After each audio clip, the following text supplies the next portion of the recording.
This is my brother, DJ Zeke.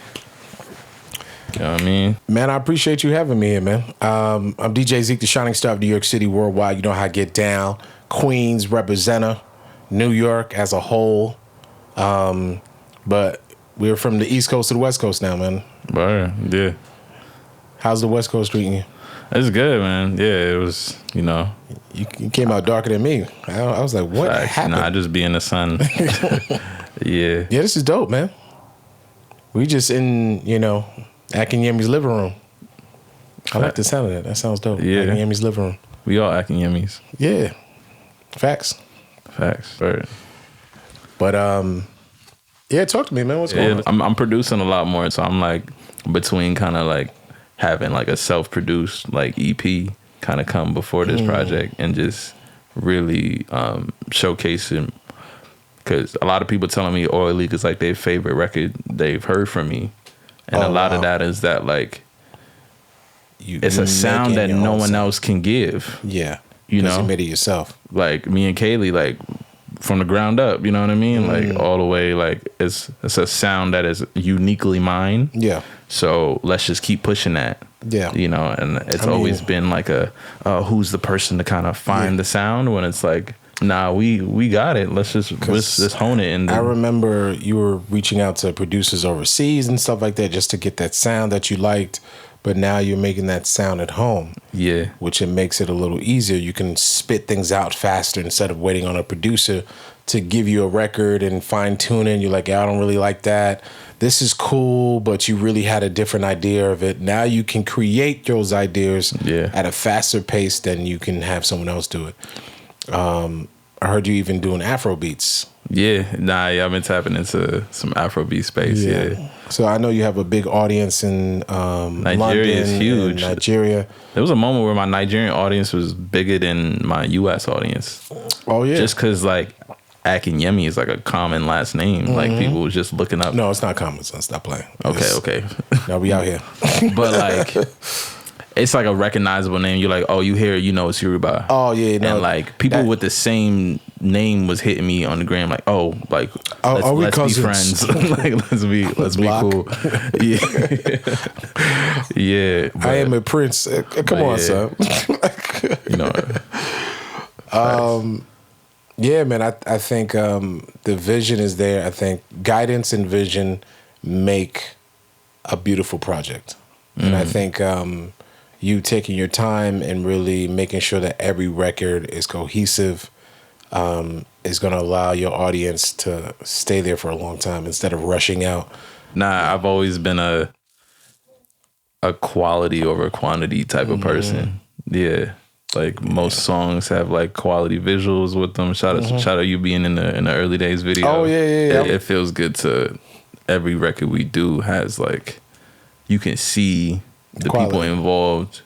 Everyone's credited. You know who did what. You're like, okay, got you. KAYLI played 5 hats. Like, got you. Like, you know, and understand like, it's never been a label giving me a budget to have a 50-person crew on a video. We've always learned everything ourselves and always. So let's talk about this. Yeah. People might think that you have 100 people working for you, but it's just you and KAYLI putting these projects together.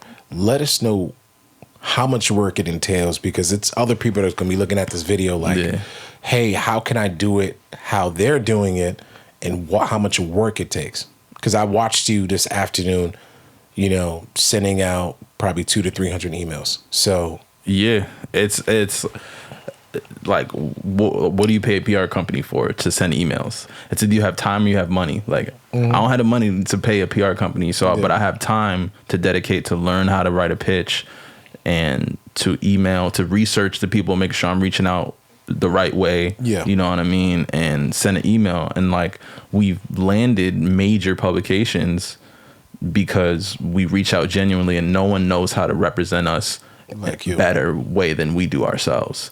You know what I mean? And when it comes to the time and energy, the same thing. You either have time or money. So like, everything that we've learned on the video side has been through classes and taking time to educate ourselves, because every single skill is available to be learned free online. You know, most skills you can just learn. You just need the time for it. And the willingness, because a lot of people have time and some people have money, but sometimes those things don't coexist. It's a taste thing too. Like I'm like, I was like, how can I learn like exactly what I want so that I can recreate that. And it's more, and the more I learn, the more excited I am to go create, the more like desire I have, because I'm like, oh, this is attainable.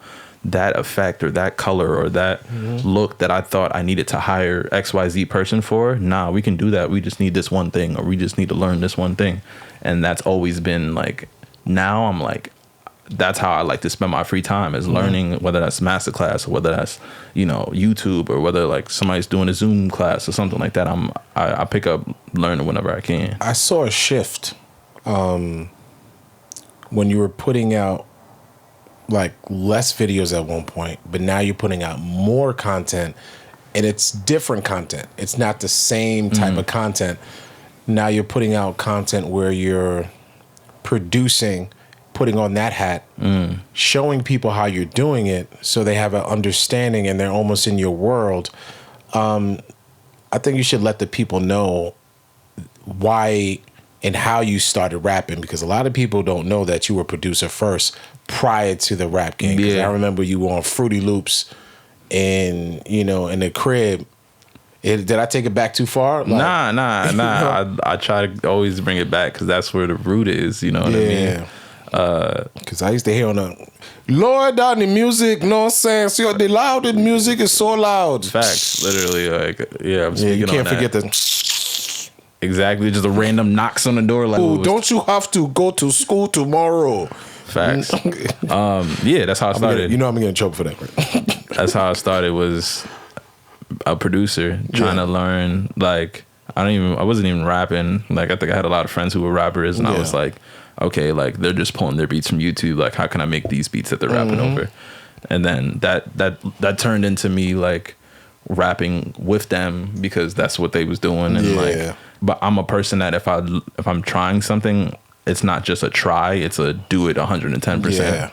So I was like, all right, I'm rapping now, I'm rapping, or I'm beatboxing, all right, I'm beatboxing. I'm gonna watch every video that I can on that, or like, I think Abraham was rapping first, right? Or was he rapping back in the day? He was, he was rapping before I was rapping. That's when I started producing. Oh, it was kind of like, he was like, I was recording him. I remember I was like fully, I think I was engineering before I was even producing. Wow. Because I was recording him in FL, and this is when T-Pain was hot, and then like all those. He can stick out the bangers.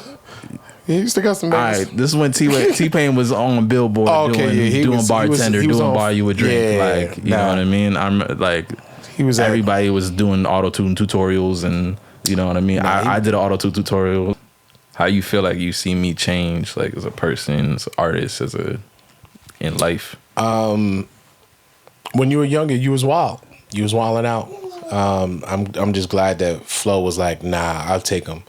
She flew you out to California. You stayed with her. She kind of made sure you was on the right track, because, you know, our parents, you were the last one. So, you know, shout out to mom and dad, but, you know, the last one always. I was a rebel. Yeah, they were a little lax with you, because a lot of things you said, if I said, my life would have been taken. Oh, you want to talk back? Okay, you will die today. But with you, there was more chill. No, that's the baby. Let him be. It's okay. You know. And I watched how strict Florence was with you, and I think that kind of molded you. And I was like, man, she's not a mom, but she was a mom, and I think it was very helpful. Yeah, I remember. That's when I was like first started to cook too. Like when I went to Cali with Flo. Okay. She would do like these dinners. You talking about cook musically, or I know? Nah, I'm talking about because food. If somebody don't know, cook meaning actual cooking in the kitchen, when I was not producing music. When I started getting my chef chops up, I love cooking. You know what I mean? But that was when you're forced to cook for others, you know, and there's a standard of, you know, cleanliness and food safety, and like you have to cook for 8 to 10 people. Like there was these dinners she used to throw, like Thursday dinners, and had to go, like I was like, I don't know, 14, 15. I didn't really make full scale dinners like that, but that was my first opportunity to be like, all right, you're making this dish, you better Google it, you better look up, you know what I mean, you better watch whatever video you need to watch to cook. And you know, after a couple, like people like was requesting the dishes I was making, and they was like, oh, that's fire, what's the recipe for that? I'm like, I'm 15, I'm young, like, but that was like, since then I think I came back to New York, and I would go to like the Key Food across the street and get my own groceries and then cook up. Like I always been on like the, how can I always make my own type of food.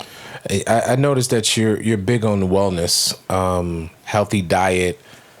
How does that change your mindset when it comes to producing, performing, and entertaining? I think it's necessary. It's only made it better. Like I rap really fast, and I have like, and breath control is necessary for performance. Like you need to work out, you need to eat right, like especially when you have a show, but not, even when you don't have a show, you have to kind of always be ready, so that when an opportunity is come your way last minute, you should always be keep yourself to that standard, you know what I mean?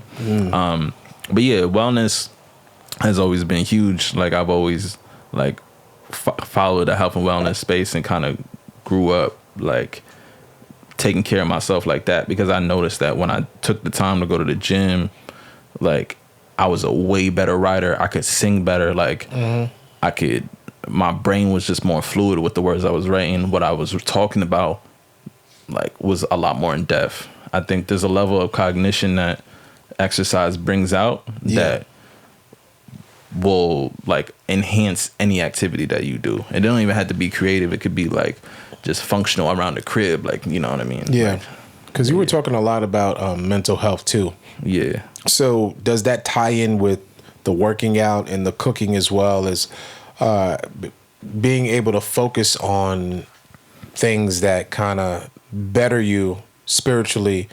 Does that help with your mental health as well? Absolutely. Yeah. And whenever I'm down, if I move my body for 5 minutes, or if I go on a run, or I like do a bunch of push-ups or like squats or whatever, I'm gonna feel better. And as a result, I'm gonna treat people better.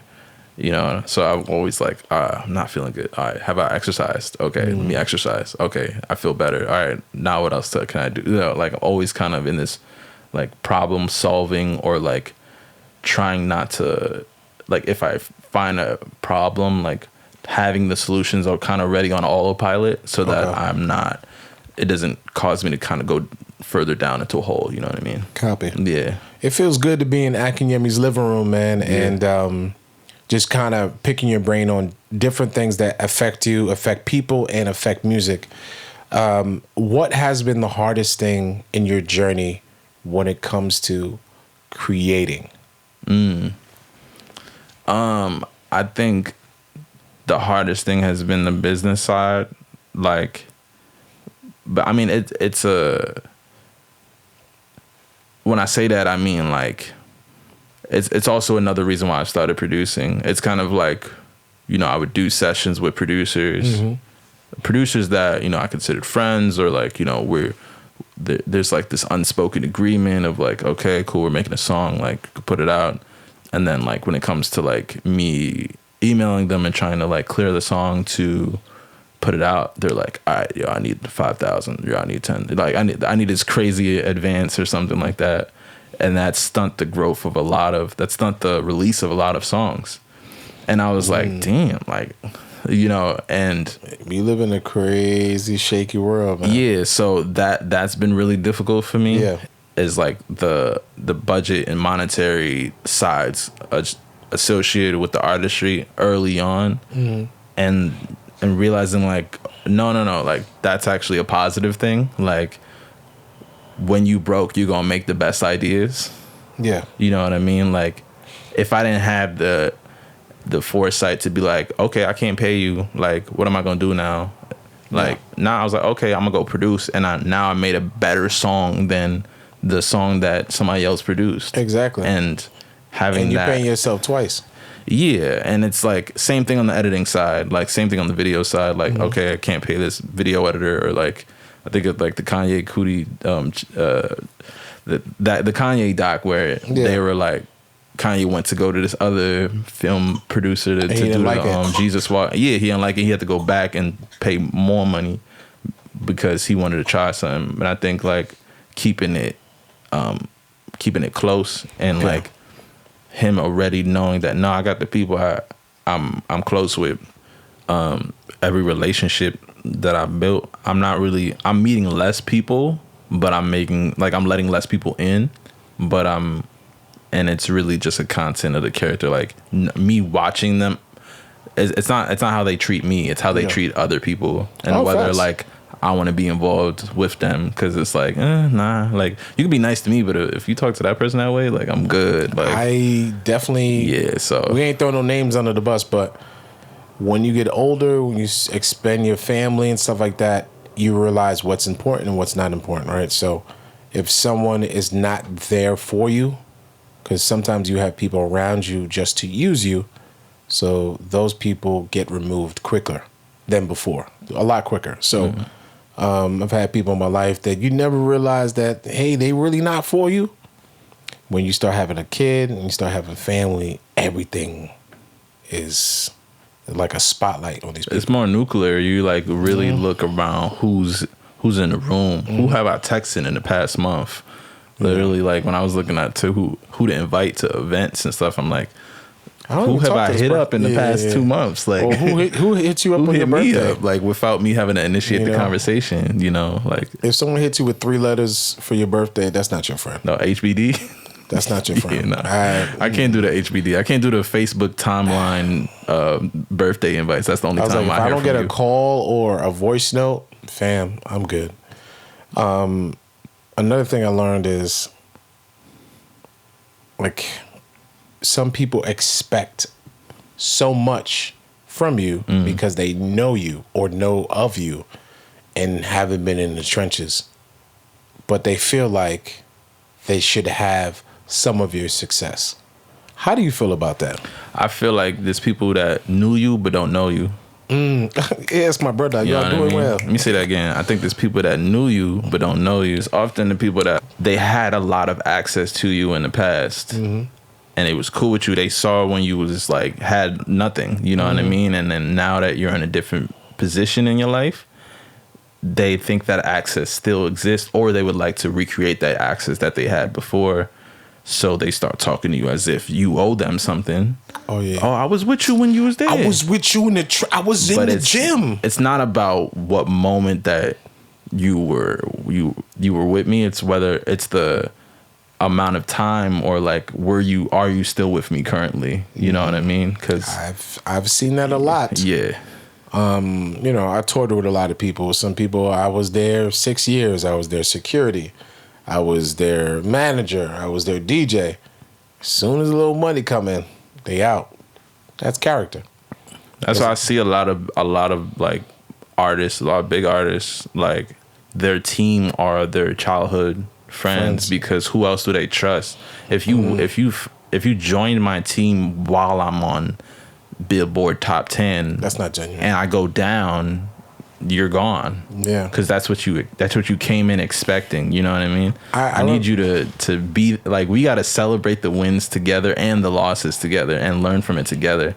Like that's why, like when it comes to KAYLI managing me, like she came in not having any management experience, but like we're both finna learn this together, and like she killing it. She's killing it. Like, and because no shots. I saw your other situation. I'm just gonna drink my water.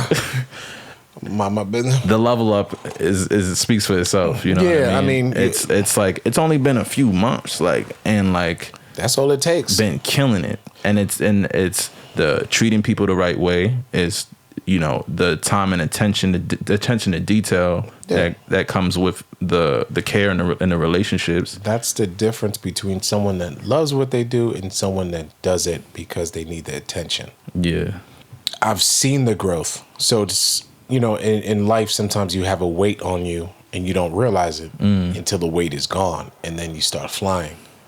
So, you were running really fast, but you couldn't take off because of that weight. And they're limiting your access to the rest of the world. And then once you cut them string, man, I didn't realize he was here this whole time.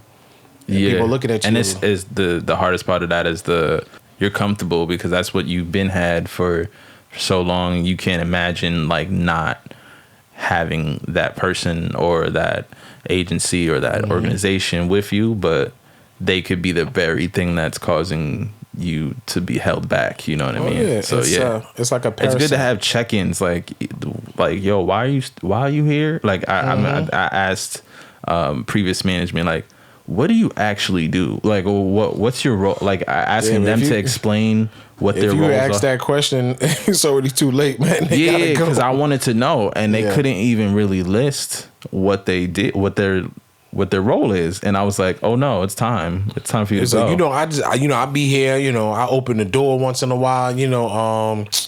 I make a call, but it don't lead to nowhere. And I think like it's more. Stuff like that should be like, you should do it more often. Like even if y'all on good terms, just have check-ins on like, hey, well, like what are our roles? What are our responsibilities? I think even with business partners, it's very important to just check in because I know we might have that initial operating agreement on paper that we had 5 years ago, but as our business has grown and shifted, what should our roles be? Should we rethink our roles and responsibilities? Like what should it be currently? And I think once we're more transparent with that communication, then there won't be any like huge blow up in terms of like us parting ways because we know like, oh, okay, this is what you're doing, maybe that's not what I need right now, and there could be a mutual agreement in terms of how we want to move from there. Man, I made those mistakes, so I wish I had that conversation before. And I see a lot of, like you being with the right person, kind of guided you too. Like facts. A lot of in life is being with the right relationships too. So sometimes if you're in the wrong relationship, it kind of puts you in the wrong direction. I remember I was in the wrong relationship. Wasn't similar to your situation with management. I had a weight on my leg. Yeah. And the weight was so bad that once I got out of that relationship, I soared. They was like, yo, Zeke is out here, bro. Got the Red Bull sponsorship. I started touring. I was getting the bag. I started doing concerts. I started doing stadiums. I was the official Red Bull DJ. I was like, what is going on? Because the wrong people in your life will hold you back. Fact. And once you separate yourself, sky's the limit. All right, so we both like, I guess, business owners. We run our own businesses. So how do you take care of yourself in between like running all your businesses? Take care of my. In what way? What do you mean? Like getting my nails painted? What's going on? In whichever way that means to you. What do you prioritize? I think family over health, but I need to put my health first. I used to have the time to go out and play basketball all the time, and that was like my workout.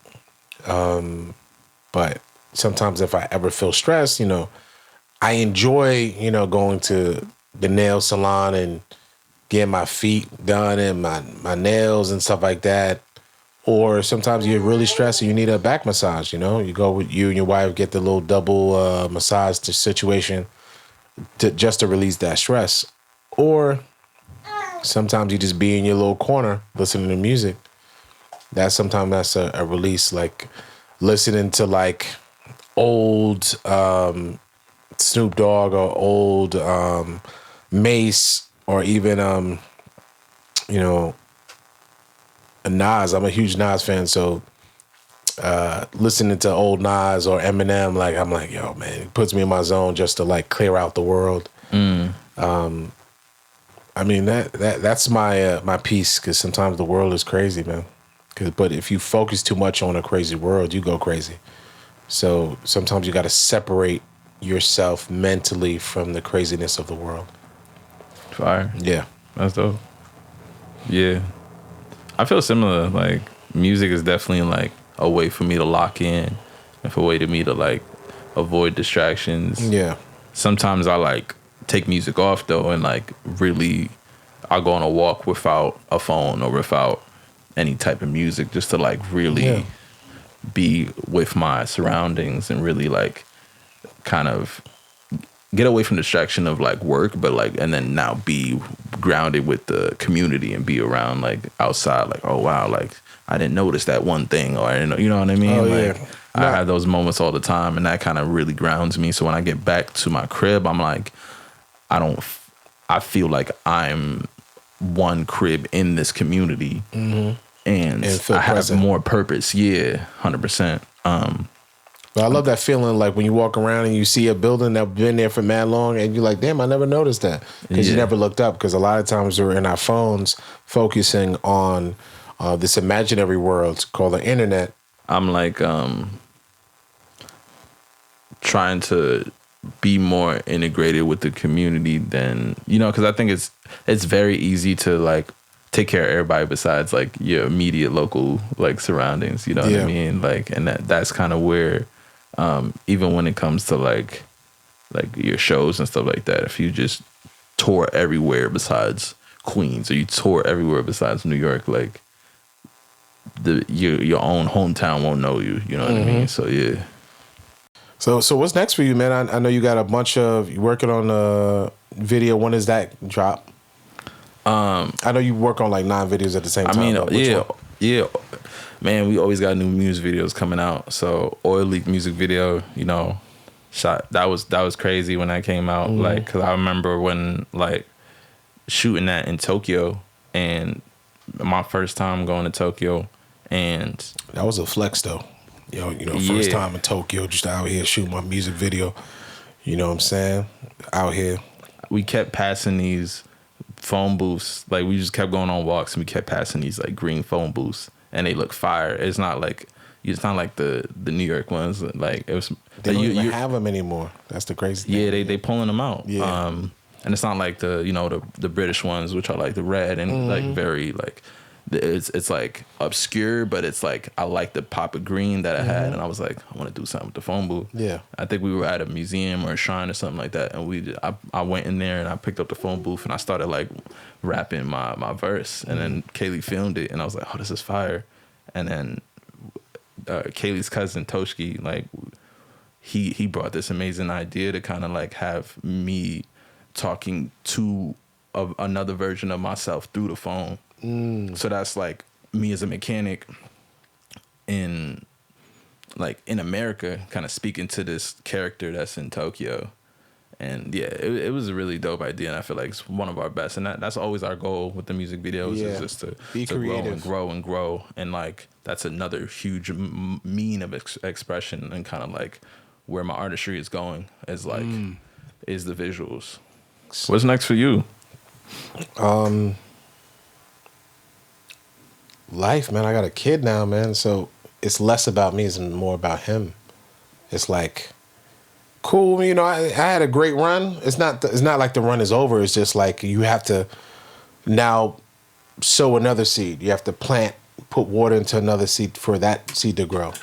You know. When you said that, I was like, when you said I had a great run, it was like, all right, now you running while looking back, but as somebody else also running. No, I'm passing the baton. True. So they running in front of you while you watching them. And I'm like, man, he's getting big. You know, he is. Like, in every day, man, you was here, you know, in your living room, and you watching my son's teeth come out. You know, went from gums to teeth in a matter of a day. Yeah, that was wild. But that's how fast life moves. So you either move with life or you get left. That's why I be telling people about AI. If you don't know about AI, you will get left. And how have you been using like AI? Every day, B. Every day. How you use AI in your business? You can have AI send out emails. You can have AI create content for you or edit content. I stopped paying people because AI was like, I got you. I was like, word, thanks, AI. I'm learning. It's just scary because you know AI is going to do something dangerous, but you still want them there. I don't know why. It's like, I don't know. Yeah. That's AI. Yeah, it's like I've kind of accepted it as a tool, you know, and not like a replacement. You know what It's I mean? a tool that can think way faster than you can. So I'm just afraid. I don't know if I would consider it thinking. I would consider it like execution. Like it can like execute. Like I do the thinking, but it executes the thoughts. Like, you know what I mean? True, but now they have the robots that, let's say, you're interacting with the robot. Let's say you play the slap game. I saw this online, and he put up like a doll for hit to smack. He moved the doll out the way and smacked him. I was like, oh, these AIs is getting smart, man. Yeah. It's but if you're able to utilize it now, when it comes to, well, similar to Instagram, if you got on Instagram early and you kind of understand like how to use hashtags and things like that to get your views up, you're ahead of the curve. So we remember what was before TikTok? It was Vine? Yeah, Vine. Yeah. Them Vine superstars, man, they had like 1 million views. They were ahead of the curve. Yeah. They were putting out content constantly, and they had the Vines out. I used to watch Vines. I think it was like 4 seconds. 7. 7 seconds. Yeah, 7 because, seconds. you know, people's attention spans is just real short. So 7 seconds was a lot. But now we kind of reverting back to longer videos. And, you know, so people like, okay, I could do a longer video if the content is good. I think the world is willing to watch content if it's creative, engaging, and they can connect to it. Like, oh man, this is great, man. This reminds me of when I used to watch Lamb Chop playing along when I was a little kid. You know what I'm saying? Yeah. So. Yeah, a lot of the content that I've been making, because there's a lot of rules that get imposed, you know, like, oh, you have to use this hashtag, or you got to use this hook, or this, blah, blah, blah. And that can, if you follow all the rules, sure, you'll have engaging content, but a lot of times it'll strip away like the artistry of who you are. So I think I go into it purposefully breaking some of those rules. Like, oh, I'm gonna have a square video on TikTok, or I'm gonna do a 16:9 video on Instagram, even though it's not optimized and it's not, you know, perfect for the reels. It's like that's how I want you to view the content. Yeah. And 5 seconds in, you're like, okay, cool. Like it's a horizontal video. I'm watching it, you know, and the people that choose to stay are the ones that I want them to watch it anyway, you know. I used to make people turn their phone. That's still a thing. I've done that a few times. I had the little thing that it says turn your phone, and you had to turn it. I was like, yo, this is fire. That's how you want people to view your content. And I think it should always be like that, where you are the one creating the experience, and the platform isn't the one creating the experience for you. You know, you're just using the platform as a tool.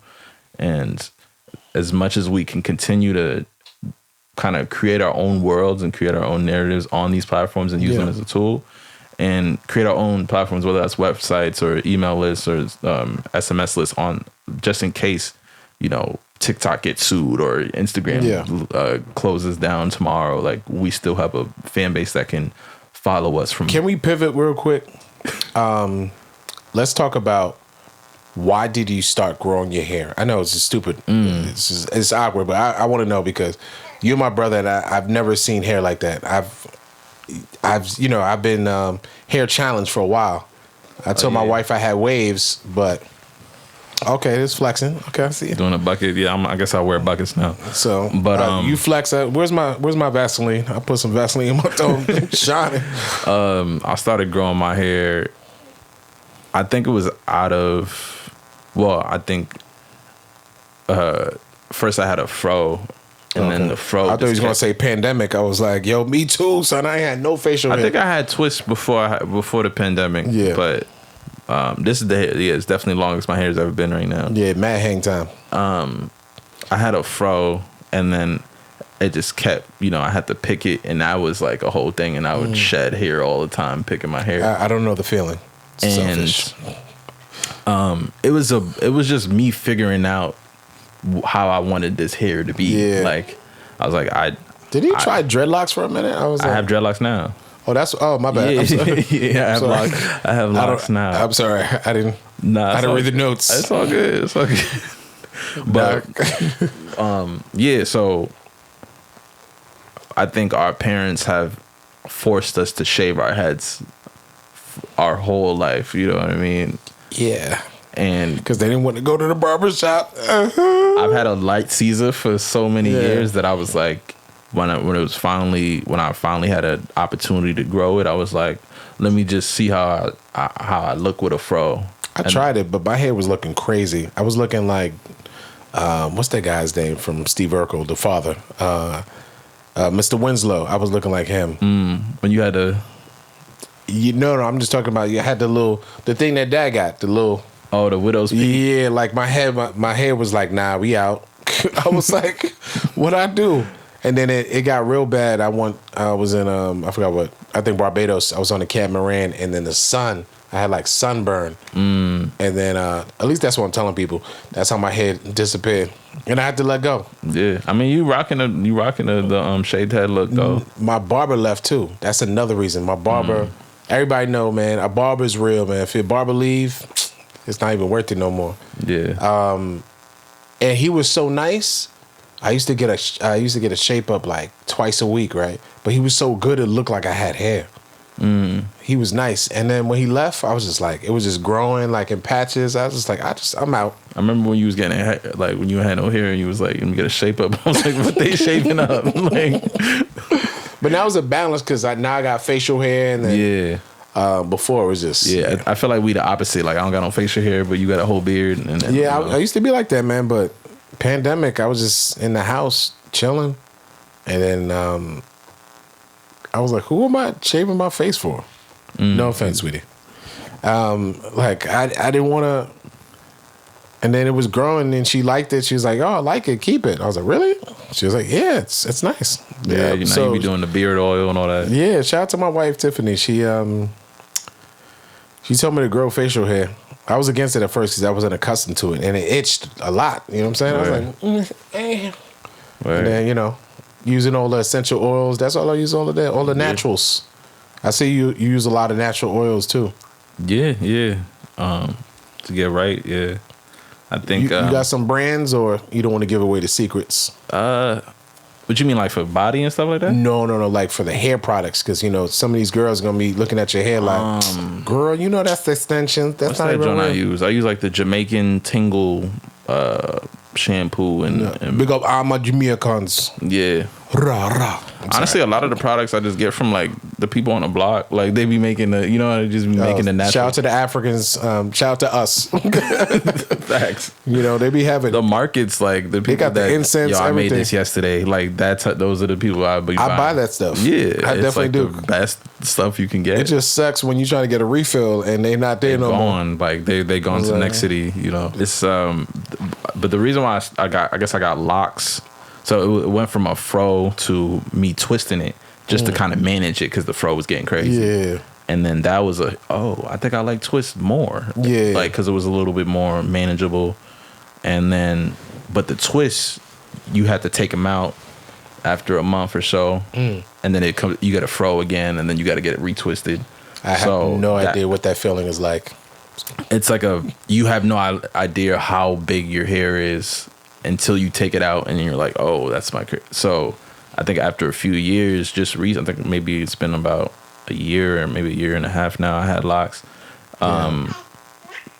It was purely for maintenance. Yeah. It was like, I don't want to keep doing the twist, so I'm going to just have locks. And I feel like it's the most like me I felt. Yeah. So yeah, I'm rocking with the current look. My son likes your hair too. You hear him making noise in the back. He was grabbing it like, oh yeah. Grabbing the lock.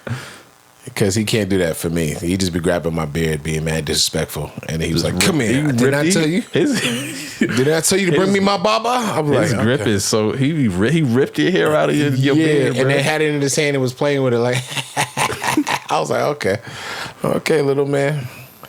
Man. Well, this was a great interview.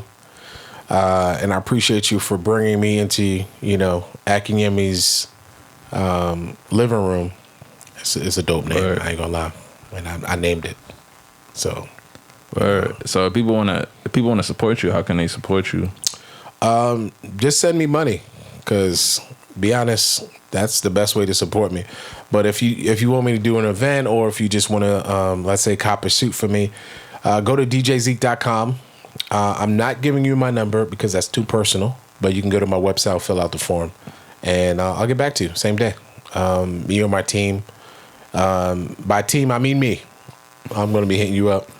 And I'm just going to say team because it sounds cool, but me and my squad, my team, me, myself, and I will be hitting you up immediately because I'm very big on getting back to people in a timely manner. I think I've gotten a lot of business based on getting to people. Man, you hit me so quick. I just filled out the form. Exactly, because I'm just trying to get this bread. So what's up? Yeah, man, I really appreciate it, man. I seen your growth. I see where you're going, and I see the future for you. So I can't wait to finally get my Grammy because my brother got one. So, and I don't necessarily need to be on the track for you to get a Grammy for me to feel like I got one too. Word. I'm proud of you.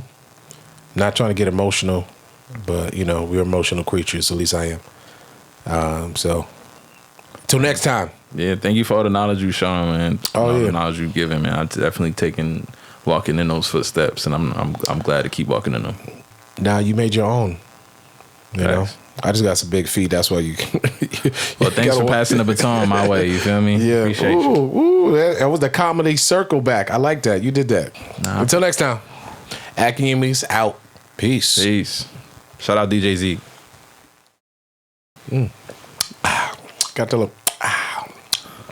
You know when the alkaline just it hits your system. You be like, alkaline. It just disappear, and you just delicious. And it's a nice bottle. Yeah, y'all do. Shout out to the marketing team. They did that. Nah, they did that. That's crazy. I need that sponsorship. Oh, I just realized. I just peeped the top. It looked like a volcano. You see the top? Wow. Different. I just peeped that. Edges. Wow. You know how many bottles I drank? I drank over probably 6,000 bottles from the beginning of the pandemic to now. Wow.